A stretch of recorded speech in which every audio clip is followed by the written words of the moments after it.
أعوذ بالله من الشيطان الرجيم بسم الله الرحمن الرحيم قال النبي صلى الله عليه وسلم الحسين مني وأنا من الحسين بشك سبحان الله.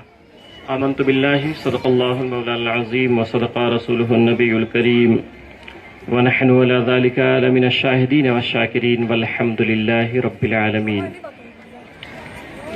حضرات میں زیادہ وقت نہیں لوں گا، مجھے احساس ہے کہ وقت کافی ہو گیا ہے اور تسلسل کے ساتھ مسلسل محب گرامی وقار حضرت علامہ عظمت علی صاحب قبلہ متظلہ النورانی خطاب فرما رہے ہیں، ہم تمامی حضرات سماعت فرما رہے ہیں۔ اللہ تعالیٰ سے دعا کریں کہ اللہ تعالیٰ حضرت کے علم و عمل میں برکت نازل فرمائے، وسعت نازل فرمائے، اور جو کچھ حضرت نے بیان فرمایا ہے ہم سبوں کو عمل کی توفیق عطا فرمائے۔ حضرات، میں تمامی لوگوں کا، خواہ وہ ہندو ہوں خواہ وہ مسلمان ہوں، سبھی لوگوں کا مشکور ہوں، ممنون ہوں کہ جب بھی مدینہ مسجد کی طرف سے کوئی بھی پروگرام ہوتا ہے یا کوئی اور کام ہوتا ہے تو بلا تفریق مذہب اور ملت ہر کوئی مدینہ مسجد سے محبت کا ثبوت پیش کرتا ہے۔ اس کے لیے ہم تمامی حضرات کے آبھاری ہیں، مشکور ہیں، ممنون ہیں، خاص کر علی جناب شاہ صاحب اور اراکین مدینہ مسجد اور دابلکر صاحب، اس لیے میں بتا رہا ہوں، سنجے صاحب، شوریہ گھن صاحب، اس لیے میں بتا رہا ہوں کہ ایک مسلمان اگر مسجد کو سپورٹ کرتا ہے تو اس کا مذہبی فریضہ ہے جی، مگر اگر کوئی غیر مسلم ہو کر کے مسجد کو سپورٹ کرتا ہے یہ بڑی بات ہے، بے شک بے شک یہ بڑی بات ہے جی۔ اس لیے حوصلہ افزائی سبوں کی کرنی چاہیے۔ بے شک ہمارے آپسی اختلاف اپنی جگہ ہیں، مگر اگر کوئی ہمارے لیے اتنا کھلا دل رکھتا ہے تو ہمیں بھی اپنے دل کو کھولنا چاہیے۔ بے شک چند باتیں میں عرض کر دوں۔ جانتے ہیں آج کون سی شب ہے؟ آج وہ مقدس شب ہے کہ یہی وہ رات تھی جو سیدہ کے لال نے کربلا میں مانگا تھا کہ ایک رات مجھے دے دو، وہ جو جنت بانٹنے والے ہیں، کیا بات، وہ جو چلتے پھرتے جنتی ہیں، وہ جو جنتی نوجوانوں کے سردار ہیں، سبحان اللہ سبحان اللہ، بے شک آج کربلا میں آپ دیکھیں کہ 1300 سال گزر گئے ہیں، حالات بہت بدل گئے نا، مگر یاد کریں آج کے 1300 سال پہلے عراق میں کیا تھا، کربلا میں کیا تھا؟ ریگستان، اور جس کے گھر پہ بغیر اجازت کے جبریل بھی نہیں آتے تھے، کیا بات ہے، سبحان اللہ سبحان اللہ، وہ حسین۔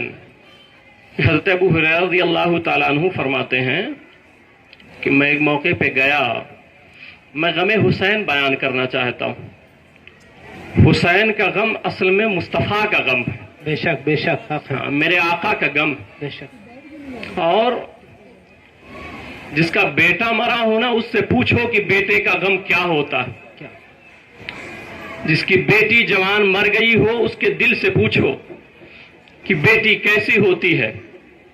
جب ہمارے بیٹوں کا یہ غم ہوتا ہے تو حسین پر تو ہمارے ہزاروں نوجوان قربان، بے شک بے شک، ہمارے ہزاروں بیٹیاں قربان۔ تو آج دیکھیں ذرا، ابو ہریرہ رضی اللہ عنہ فرماتے ہیں ہم تصور نہیں کر سکتے ہیں، سوچ نہیں سکتے۔ فرماتے ہیں میں گیا تو میں نے دیکھا کہ میرے آقا حسین کو اپنی زبان چسا رہے ہیں، سبحان اللہ۔ میرے نبی کی وہ زبان ہے نا کہ جس سے وحی الہی کا اخراج ہوا ہے، سبحان اللہ سبحان اللہ، بے شک۔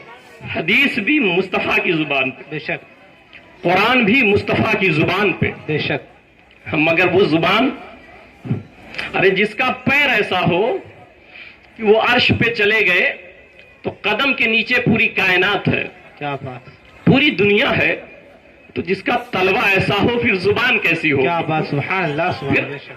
پھر زبان کیسی ہوگی؟ تو فرماتے ہیں میں نے دیکھا کہ زبان اپنا میرے آقا نے حسین کے منہ میں رکھ دیا، اور حسین اعظم زبان رسول کو چوس رہے ہیں۔ اشارہ تھا بیٹے ایک دور ایسا آئے گا کہ ظالم لوگ پانی بند کر دیں گے،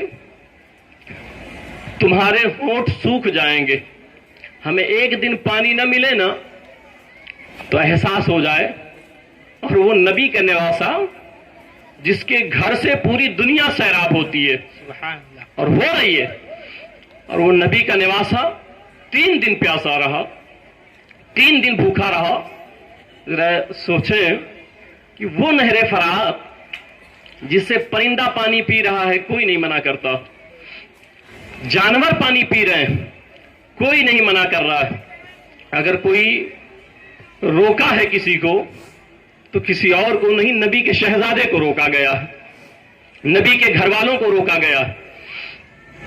تاریخ اٹھا کے دیکھیں کہ غم حسین، میں نے کہا نا غم حسین، اصل میں غم حسین نہیں ہے، یہ حضور کا غم ہے۔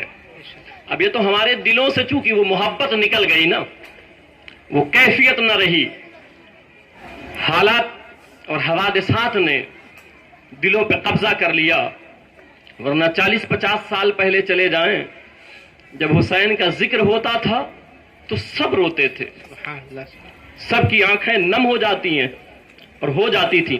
میں تو شہادت نہیں بیان کر پاتا نا، میں 10 سال سے یہی کہتا ہوں، کیونکہ میں اپنے بیٹی کی موت نہیں بیان کر سکتا، اور وہ تو حسین کی شہادت ہے، تو پھر اس کے لیے ویسا میں قلبی سطح پہ کمزور ہوں۔ حضور صلی اللہ علیہ وسلم بیٹھے ہوئے تھے،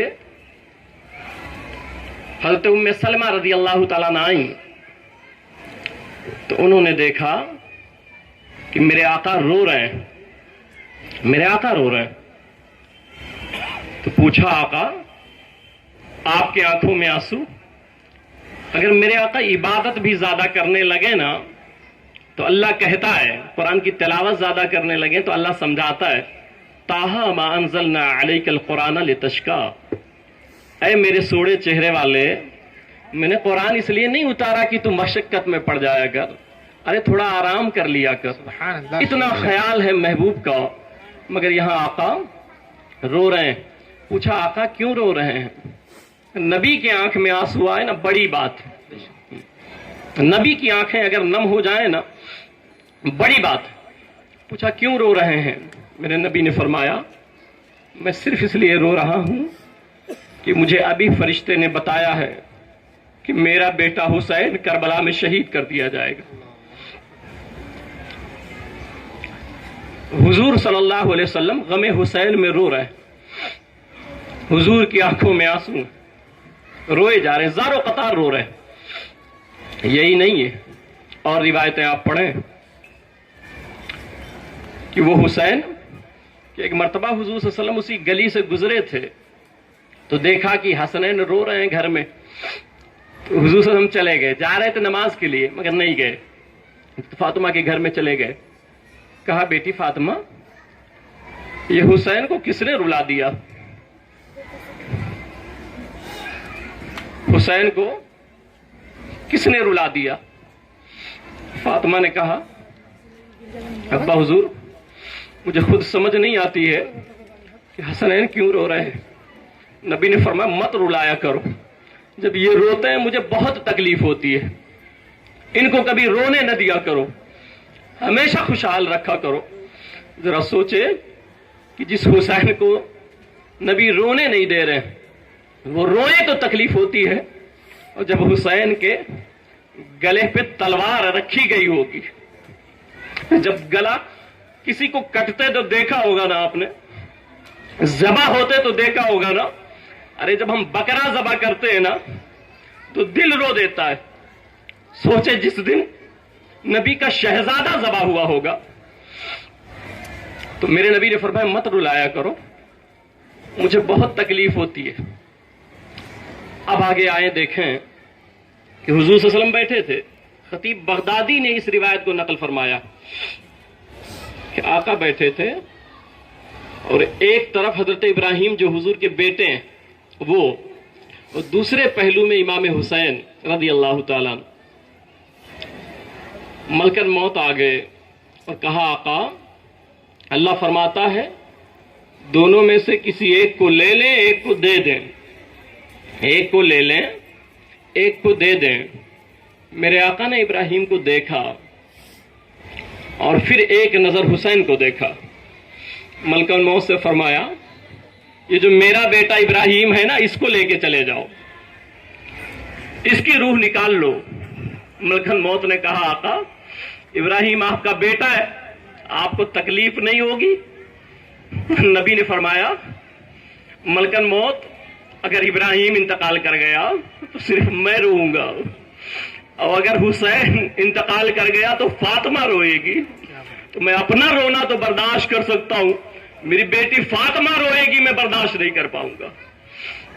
تو میرے آقا غم حسین میں روتے تھے۔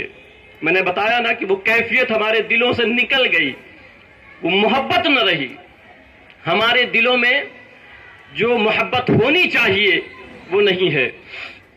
تاریخ کے آئینے میں اٹھا کے دیکھیں، الخصائص الکبریٰ اٹھا کے دیکھیں آپ، حدیث کی کتاب، اس میں واقعہ موجود ہے کہ حضرت عبداللہ ابن عباس رضی اللہ تعالیٰ عنہ فرماتے ہیں کہ میں سویا ہوا تھا تو میں نے خواب میں دیکھا کہ میرے آقا آ گئے، آقا کی زیارت ہوئی، تو میں نے اس حال میں آقا کو دیکھا کہ بال اور چہرے پہ گرد و غبار ہیں۔